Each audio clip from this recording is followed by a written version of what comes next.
السلام علیکم ناظرین دوستو، آج کی اس ویڈیو میں ہم مالی امداد کے فوائد جانیں گے۔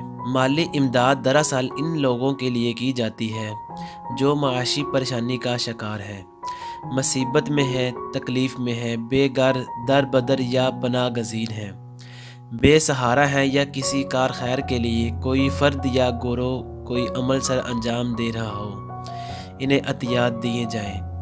اسلامی عقائد کے مطابق صدقہ و خیرات اور عطیات یوں تو بلاؤں کو ٹالتا ہے، لیکن مالی طور پر کسی کی مدد کرنے کے لیے بے شمار معاشرتی، نفسیاتی اور طبی فوائد بھی ہیں جن کی سائنس نے بھی تصدیق کی ہے۔ آئیے دیکھتے ہیں وہ کیا فوائد ہیں۔ بے پناہ خوشی۔ اگر آپ نے کبھی کسی مستحق کی مالی مدد کی ہوگی تو آپ اپنے اندر ایک عجیب سا سکون اور خوشی محسوس کریں گے۔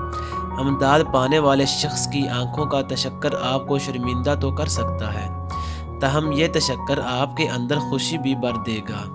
یہ خوشی آپ کو پھر سے خیراتی کاموں کی طرف راغب کرے گی تاکہ آپ پھر سے وہ خوشی اور سکون حاصل کریں۔ زندگی کا مطلب جانیے۔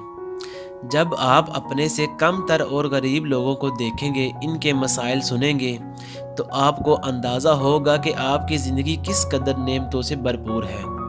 آپ کو اپنی زندگی اور حاصل شدہ نعمتوں کی قدر ہوگی اور آپ میں شکر گزاری کی عادت پیدا ہوگی۔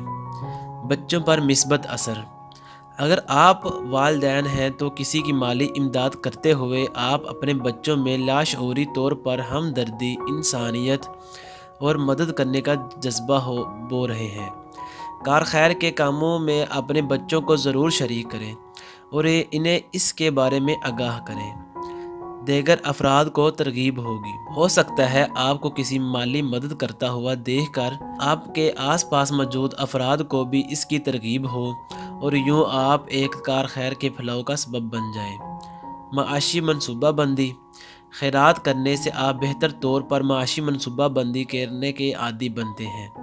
آپ کی فضول خرچی کی عادت کم ہوتی جاتی ہے اور آپ بامقصد اشیاء پر پیسہ خرچ کرتے ہیں۔ ٹیکس میں کمی۔ ترقی یافتہ ممالک میں جو شخص جتنے عطیات دیتا ہے اسے اتنا ہی کم ٹیکس دینا پڑتا ہے۔ مدد کریں تاکہ آپ کی بھی مدد ہو سکے۔